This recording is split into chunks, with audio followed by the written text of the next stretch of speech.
So as we just previewed with Jeff Stein, who originally broke this story, Elon Musk and his acolytes have effectively seized the Treasury Department, and they have control over all of the payments that go out from the federal government, along with seizing various other agencies that we'll get to in a moment. Let's go ahead and put Jeff's reporting here up on the screen from the Washington Post. He says, scoop, the highest-ranking Treasury official is expected to depart soon, and that has now happened, after a clash with Elon Musk allies over their demands for access to a sensitive internal government payment system.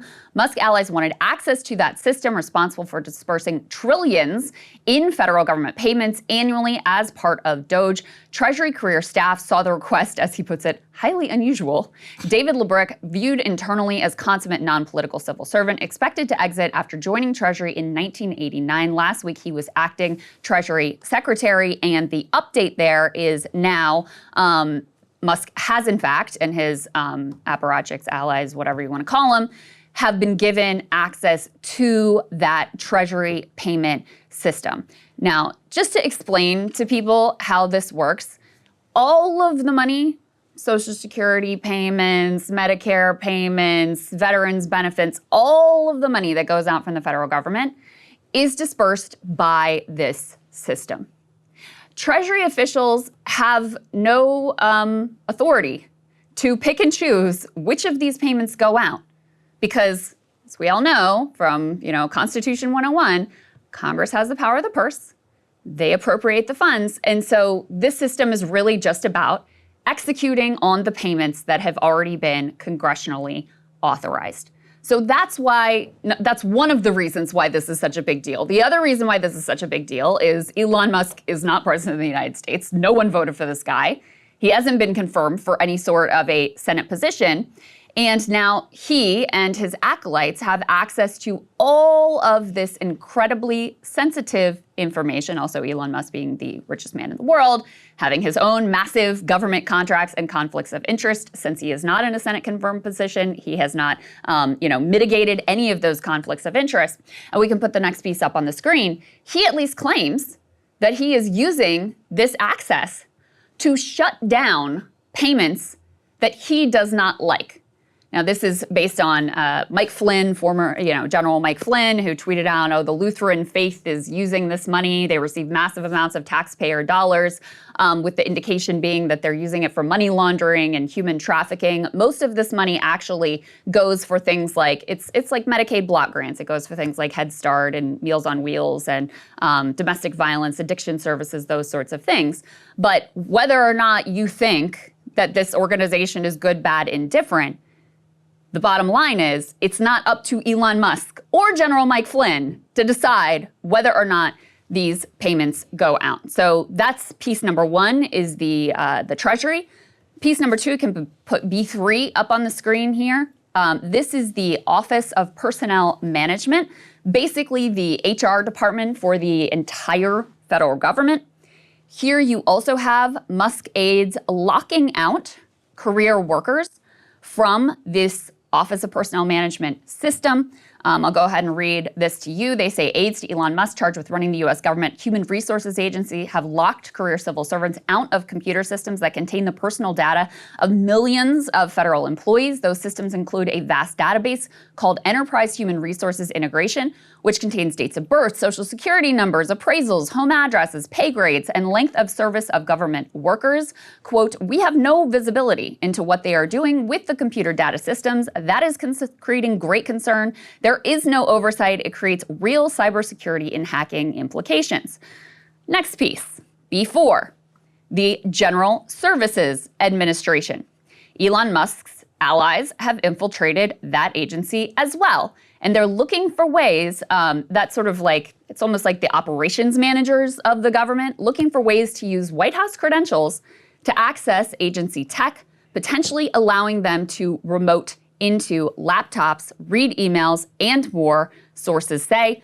I will pause for a minute before we get into what is the latest with regard to the USAID, which Musk has said he's been feeding into a wood chipper. Again, how do you feel about that agency?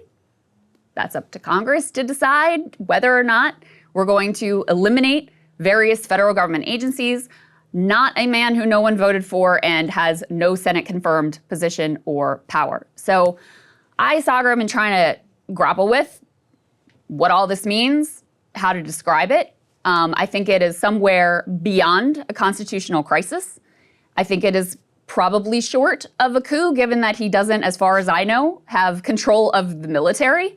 But that's the kind of territory we're getting into when you have one guy, richest man on the planet, not elected, no Senate-confirmed position, who has seized control of the payment system, all of the federal government's sensitive data, is, deciding willy-nilly what payments should go out and what shouldn't, what agencies should exist and what shouldn't, and has effectively done this and sees this with this handful of 20-year-old kids with, as far as I can tell, very little pushback.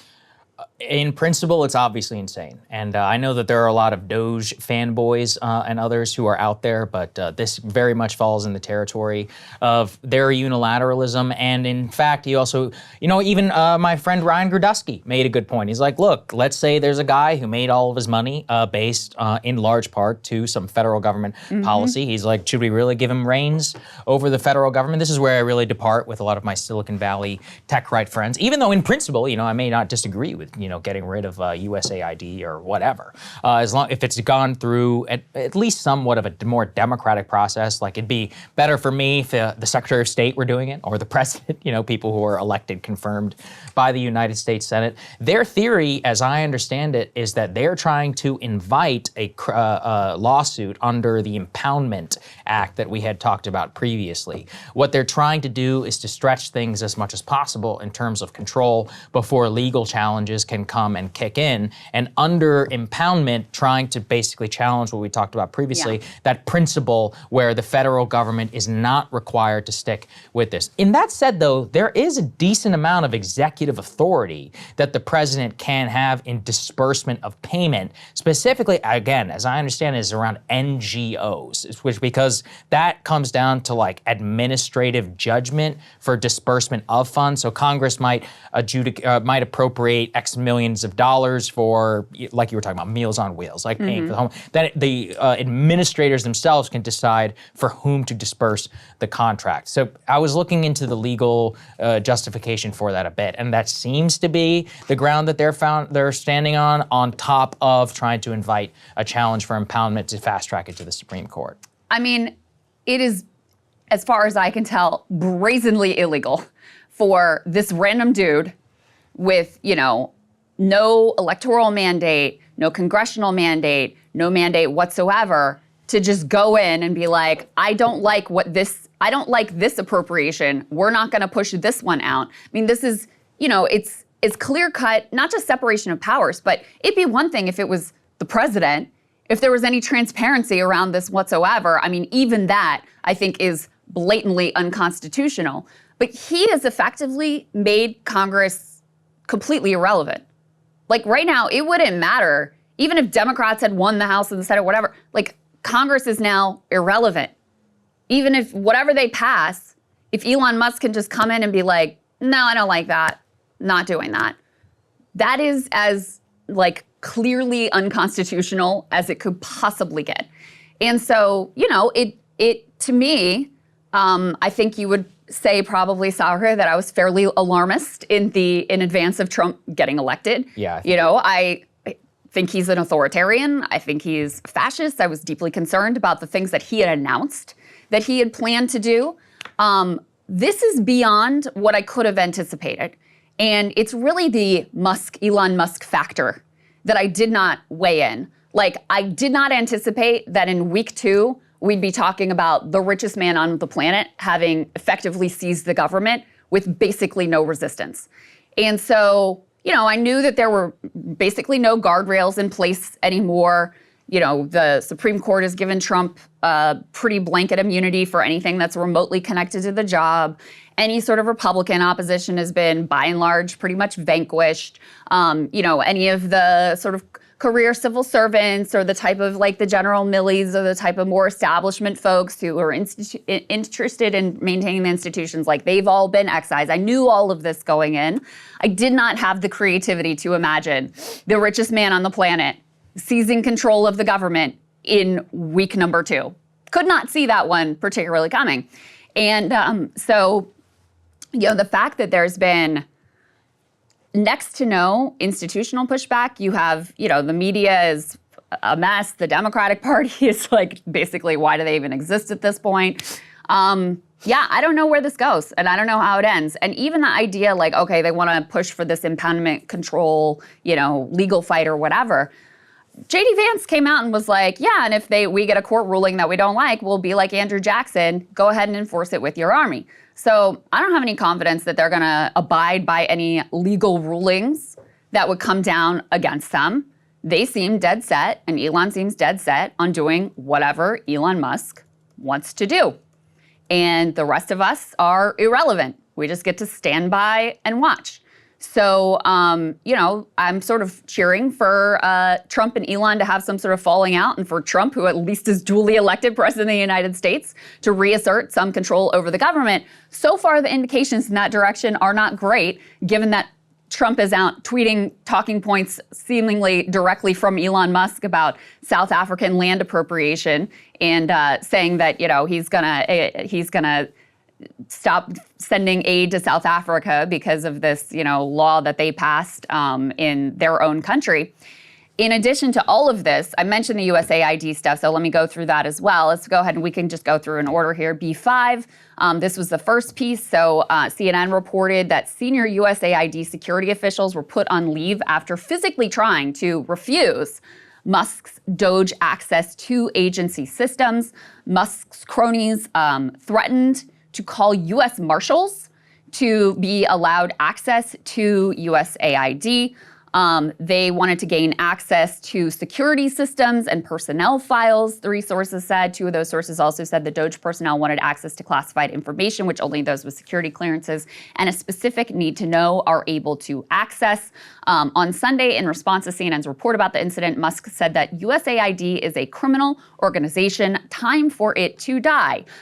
Their Twitter account has been taken down. Their website has been taken down as well. Let's put B8 up on the screen here because this is the very latest. USAID staffers were told to stay out of Washington headquarters after Musk said that Trump agreed to close it. Now, USAID, it's effectively a tool of U.S. soft power. There are all sorts of things that USAID does that are like democracy meddling that I in no way support. USAID does also run some really critical programs, life-saving programs, things like PEPFAR, things like tackling malaria in developing countries. So they do some good as well. It really doesn't matter how you feel about this agency. The truth of the matter is, it is not up to Elon Musk or Donald Trump to just say, we're done with this. This also clearly has to go through Congress. You do not, as the richest man on the planet, have a right to just pick and choose which federal government agencies you like and which you don't. Guess what? The people's elected representatives get to have a say and input into this. So this is where we are this morning, effectively, a hostile takeover from the U.S. government by Elon Musk, and incredibly, this would be bad from anyone. Right? I promise you, I would be saying the same thing if it was Bill Gates or George Soros. And I promise you, Republicans would have a big problem with it. If it was George Soros who had seized control of the Treasury Department system and was randomly shuttering agencies, U.S. government agencies, that he happened to not like for whatever ideological and self-interested reasons. So to me, this is an incredibly, I don't even know what words to put it. Like I said before, way beyond constitutional crisis, probably not quite at coup because the military is still under control by Donald Trump, but we're somewhere in that range. But here's what, on USAID, and this is where, this is why the constitutional crisis thing is like not technically accurate. It's been authorized by Congress, but nobody says that it has to be an existing agency of the government. If you fold it into the State Department, which is what they said that they did, and the programs can still disperse money Elon said he's under that. feeding it into a wood chipper. Yes, but that's not folding it under the umbrella doing that, of this or you that. Take it from its USAID telling administrator, everybody reports not up to show up SecDef. and seizing control of the systems. This isn't like, oh, we're going to do a little reform. It's just, we're getting rid of this because we think it's bad and evil and a criminal organization. But this is what I'm getting at, is that if you fold it under the State Department, that's actually totally within the executive authority of the president. Coming back to this, and this is actually what I've been thinking about a lot too. Here is, I don't support Elon or any person being able to do this, but I think the lack of institutional pushback is because I think there was actually a broad support for this type of burn shit down. I'm not just talking about Elon. No, I see. This is where I totally disagree. People do not push the red button for Trump, popular vote, without some serious shit going wrong over the last 4 years. When did anyone even mention on the campaign trail, like, we're going to get rid of USAID? Trump has never run as an austerity politician. You know that. But this is not austerity. Of course it is. It's 0.7% of the federal budget, like you said, fomenting coups in Africa. But Saagar, I'm not just talking about USAID. I'm talking about Elon's whole of government seizure.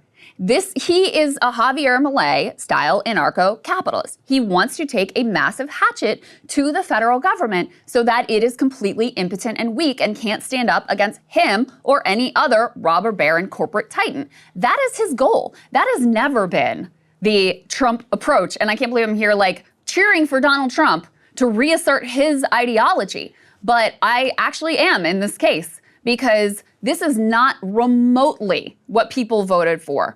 Greenland wasn't mentioned in the, No, it was mentioned. USAID wasn't mentioned in the campaign. Going to war with Canada wasn't mentioned in the campaign. We're not going to war with Canada. None of this economic war. Huh? That was actually. None of this like austerity, anarcho-capitalist, slash and burn. Yeah, they didn't campaign on any of this. He certainly didn't campaign on, I'm going to allow Elon Musk total and complete control of the government. That was never part of the campaign pledge. And you see people don't like it because Elon Musk's approval rating has plummeted. Doge's approval rating is like 29%. People are not excited about this direction that they're going in whatsoever. They were upset about gas prices. They were upset about cost of living. They were upset about what they perceived as border chaos. They voted for those things, yes. Does he have a mandate on those things? Yes. This has nothing to do with any of that. No one was like, yes, I would like the richest man on the earth, an unelected billionaire, to have access to every sensitive government system and control over it. That's insane. No one voted for that. I don't agree with that because first of all, Elon was literally on the campaign trail and he was with him. Doge is one of those things where if you're asking these podcast guys what they're the most excited about, organically, every single one of them has brought up Doge to me. They're like, I can't wait to see the slash and burn. And I think what it gets to is a deep lack of institutional trust. Now, coming back to it, I don't agree at all that none of these things weren't mentioned. Doge literally was a promise by Trump and Elon on the campaign trail. I don't even support a lot of Doge stuff. Thought it was like a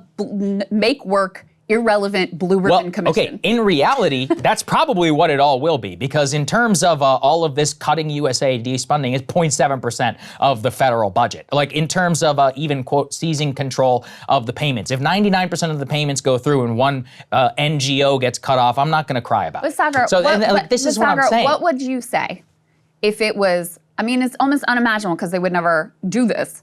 It was Kamala Harris that got elected, and George Soros is now in control of the Treasury, the GSA, the OPM, cutting agencies. What would you say? No, I agree with you on the actual conflict of interest. What I'm trying to reconcile it's not just a conflict of interest. It is blatantly unconstitutional.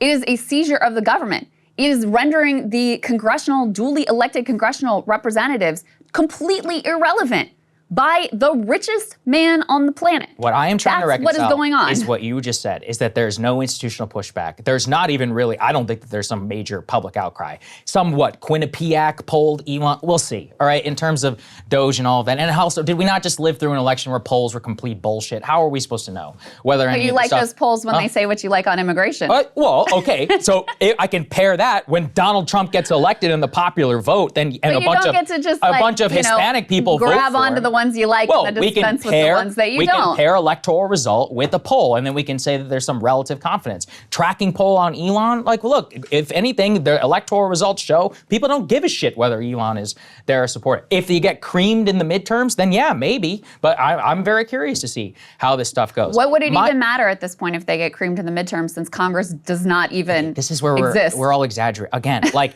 using constitutional, this is why I get upset or annoyed about this whole Nazi fascist. It's like, words have meaning. It's not a constitutional crisis whenever one Meals on Wheels NGO gets a payment delay for 10 seconds. That's not the point. The point is not because one there are NGO. gradations No, for there this. is not. The point is not, one NGO is going to be defunded.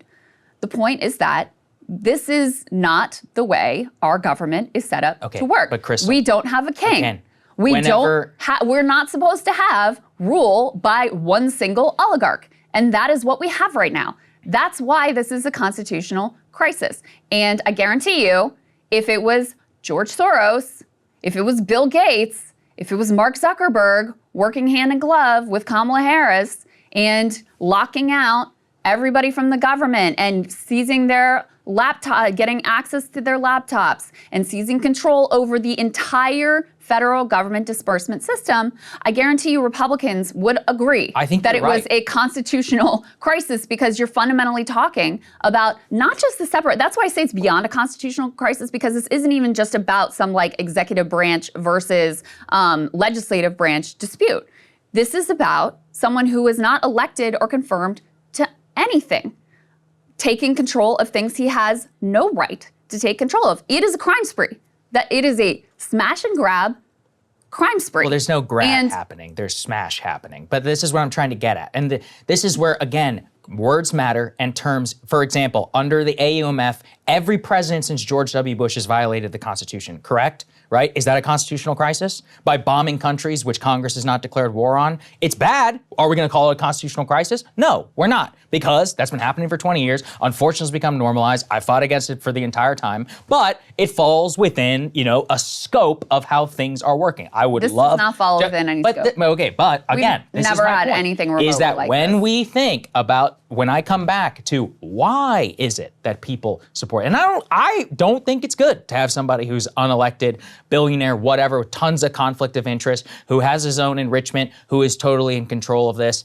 Now, again, when we come back to why is it that so many people are totally supportive of this, or at the very least, a lot of the Republican coalition, it comes down to zero institutional trust and a genuine desire to blow shit up. And I don't think that you are understanding how many people, and this is the through line through MAGA. Everyone's like, how can Tulsi and RFK and Elon and Trump, who have all of these conflicting things, all come together? They are against the system. The system is broadly what people voted against and for in the popular vote. We can try and retcon it into inflation, egg prices, and all of that. I don't really think so. I think really what it comes down to is a giant fuck you for all of the way that things are done. Process. Things, by the way, many democratic socialists and others I've heard say, screw the parliamentarian. No one voted. How many of them have advocated for rejecting norms, stacking the Supreme Court, I've heard you say, to be able to get what people want? No one voted for Elon Musk. I do. No one voted for Elon Musk. I wish that were the case. It's not true. I'm telling you. Here's the other thing. Yeah. Here's the other thing. Like, even if there is, there 100% is the case that there is some constituency that's like, go Doge, destroy the federal government, like, go after them, seize control of the Treasury. That doesn't mean that it's constitutional. Doesn't mean that it's right. Doesn't mean it's going to be good for the country. Doesn't mean it's going to have massive reverberating impacts. So it is a weird thing to watch. It's a strange feeling because there seems to be, it is true. I mean, you're right about, there's like a whimper about it. And it's so much is happening so quickly too, that I don't think any normal person could really wrap their head around everything that is going on either. But once you have, allowed a single unelected billionaire to take control of the federal government, like, you don't really go back to just being a normal democracy after that. And so massively consequential, deeply troubling, incredibly disturbing.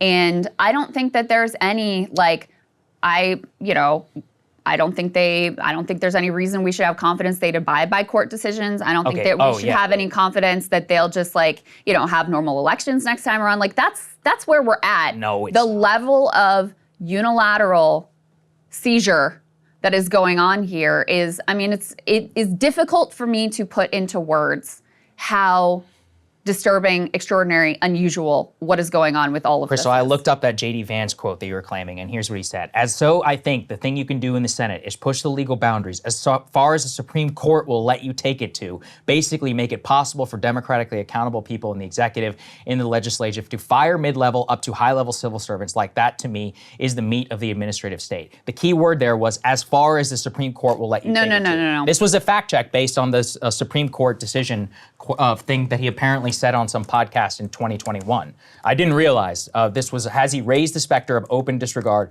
for federal court rulings. This is some reason from I'll send it if maybe he said something previously, but that's what I was able to find. Here, now, I will tell you the quote. Okay, let's. Quote. When the courts stop you, stand before the country like Andrew Jackson did and said, the Chief Justice has made his ruling. Yes. Now let him enforce it. I'm talking from the exact same transcript of where he says, as far as the Supreme Court will let you take it. So if we want to cherry pick, parts of these quotes, he says, Chief Justice has made his ruling, now let him as the Supreme Court will let you take it. Now, who knows where that will come from? That was from a 2021 podcast that he made where he said this on, so first of all, it was 4 years ago now at this point. Somebody should ask him, Margaret Brennan, whoever, if I ever get a chance to interview him, I'll ask him about it. But my point falls back on something pretty simple. This idea that we're canceling elections or any of this, no. There's no evidence for that.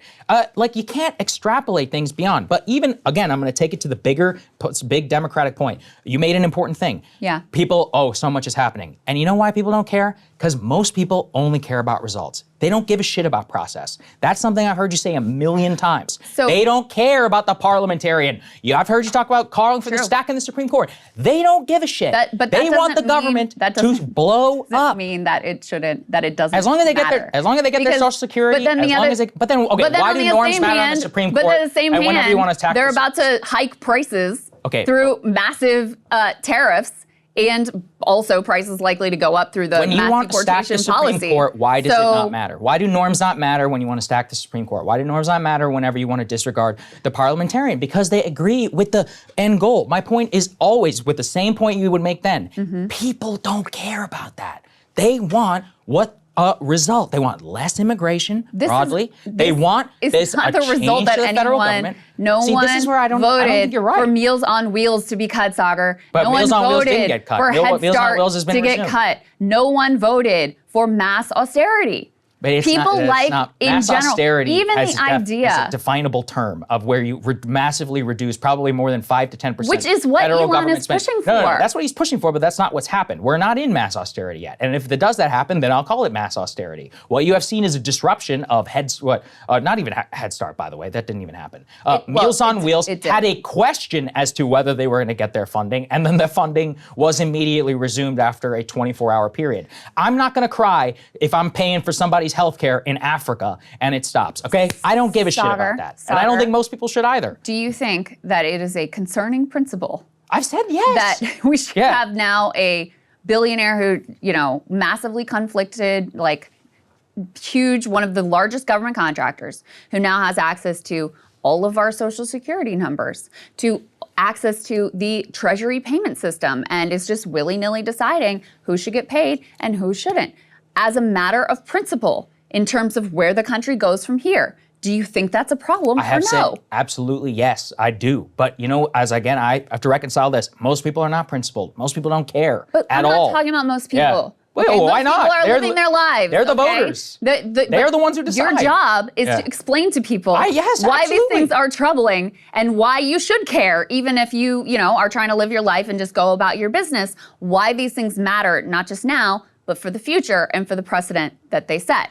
So to just wave your hand, oh, no one cares, well, you have an important platform here to help to explain to people why it matters, and why they should care, and why it would be deeply troubling if it happened also if it was a Democrat who was in power at this point. Absolutely. Listen, again, I can tell I'm blue in the face. Having somebody who is unelected make these decisions is bad. But listen, as a guy who holds very unpopular positions on many things, I have basically given up at a certain point of trying to change people's behavior. I have seen too many instances of how many people are just willing to go along with something as long as it conveniently aligns. And so as an analyst now at this point, I'm just trying to understand democratically, as you said, why is this alarmist position either not taking up? Why are there not protests in the street over DOGE? And I'm like, well, it's pretty clear to me that the public is so fed up with this that they are absolutely willing to go along and to cut the Trump administration a lot of slack until some serious shit goes wrong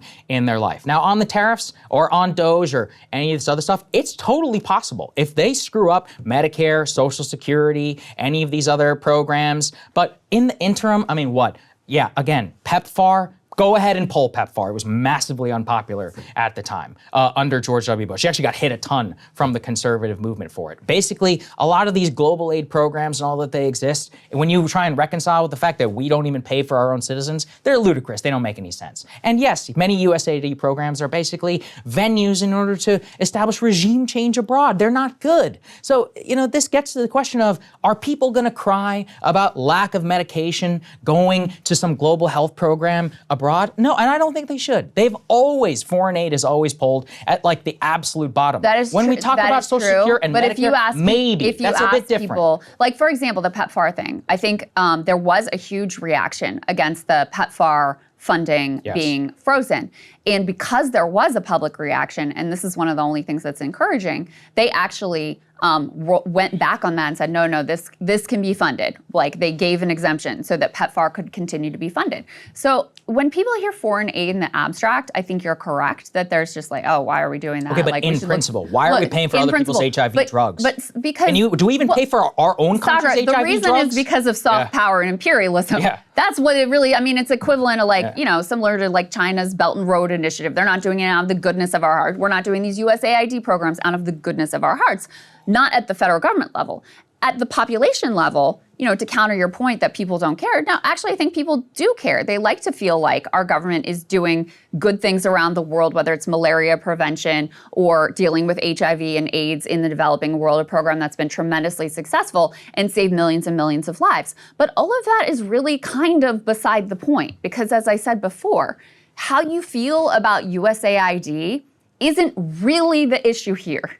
The issue here is having some dude who happens to be the wealthiest man on the planet saying, I don't like that agency, I'm feeding it into the wood chipper with no congressional input, no input from your elected representatives, with no Senate confirmation, no one having voted for him. That is the issue that is at hand. How you feel about USAID is really quite irrelevant to that conversation. And that is truly a place we have never been in before. So you are correct that, I think most people are not focused on all of these things that are going on. They don't know what to make of it. They, are living their lives. But listen, it's one thing, we're about to talk about the plane crash thing. Like, it's one thing to seize control of a private company, Twitter, and slash a bunch of jobs and turn it into like, a cesspool of Nazism and whatever in your own personal propaganda outlet, and the consequences be like, oh, my DMs don't work today once again or whatever. It's another thing when you're talking about, hey, we need people to regulate food safety so we don't have another, outbreak of salmonella and people dying. Hey, we need air traffic controllers to be present in adequate numbers, which is something we dramatically don't have right now. And they sent out the same email that went to everybody else in the federal government that's like, please leave, please resign, even to people like air traffic controllers. Some functions of federal government are important. Some of them we really rely on to have a functioning society. Some of them are even life or death. And we haven't handed over. Elon Musk has now seized control of all of those functions. So even if you're cool with like, I don't really care about the AIDS funding to kids in Africa or to malaria or what, that is really not what this is about. because the control that he has asserted, that he has seized, is vastly broader than that.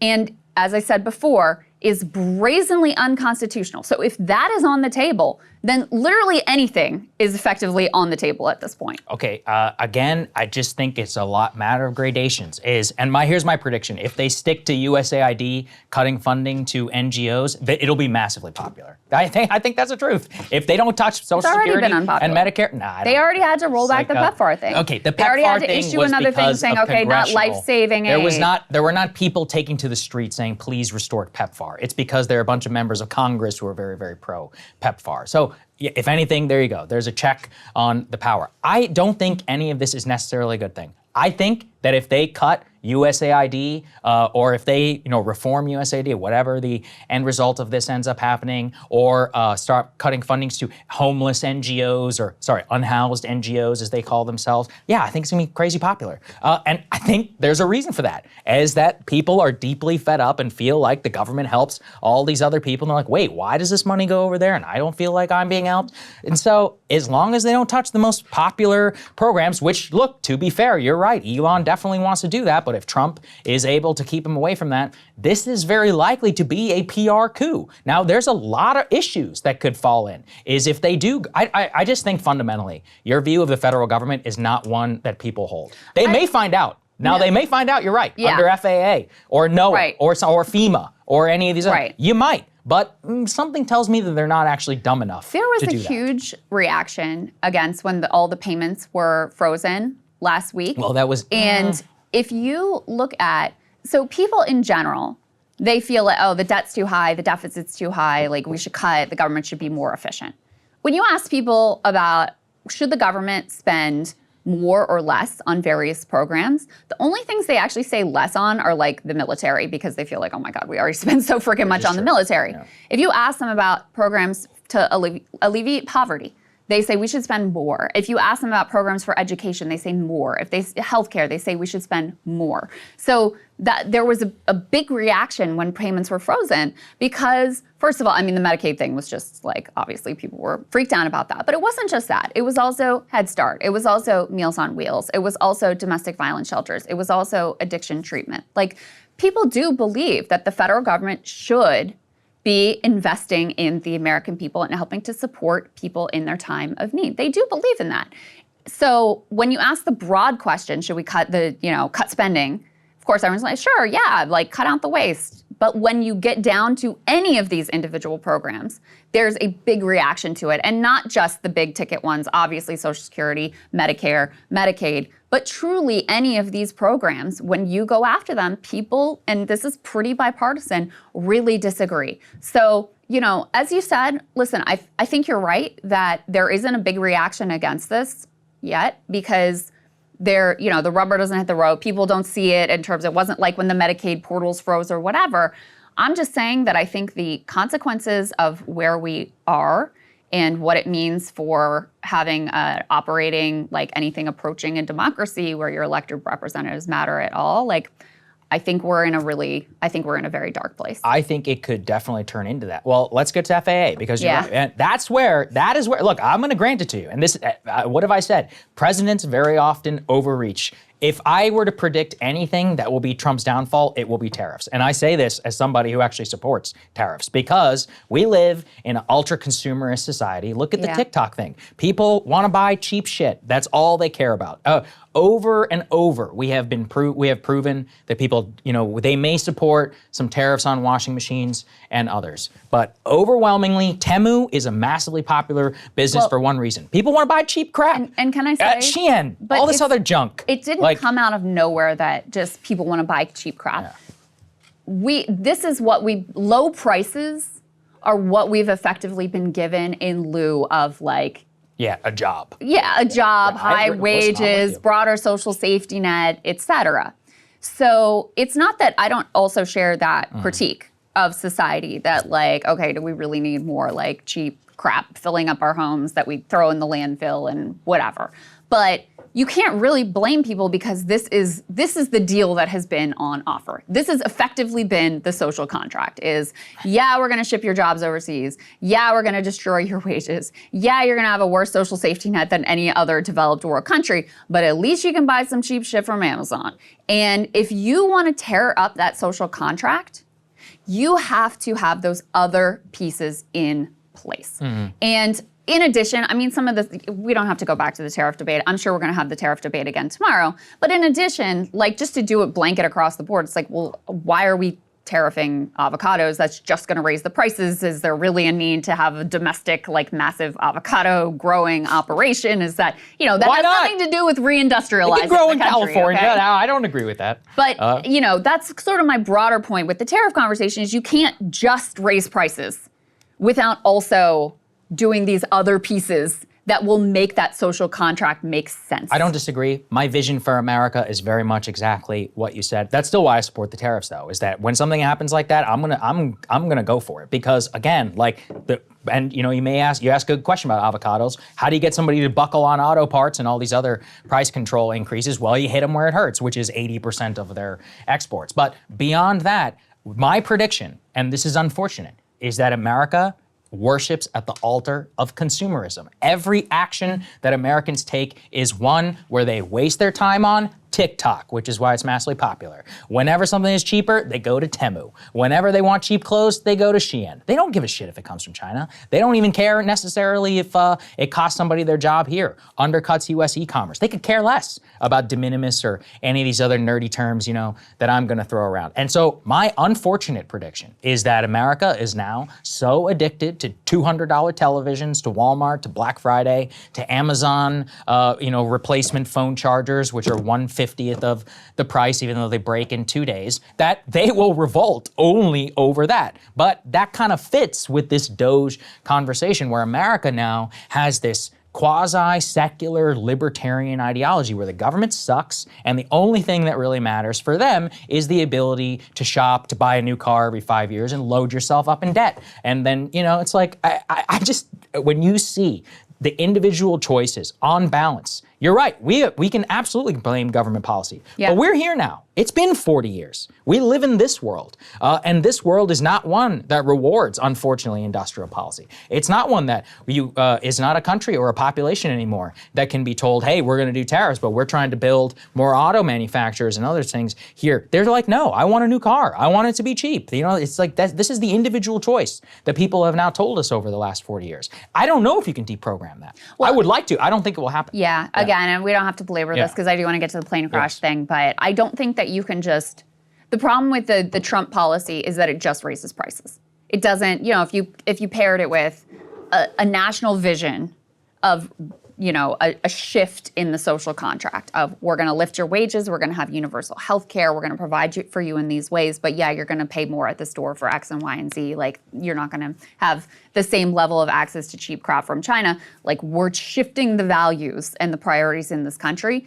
That would be something that, you know, you would have to go out and make the case to American people, and we've had decades and decades of people being treated not as citizens, not as family members, not as community members, but just as consumers. Yes. And low prices being the end all be all. That was what was given to us in exchange for, hey, we're gonna decimate the industrial Midwest, but your prices are gonna be cheaper and overall GDP will go up by 1%, all of which flowed into the pockets of people like Elon Musk, by the way.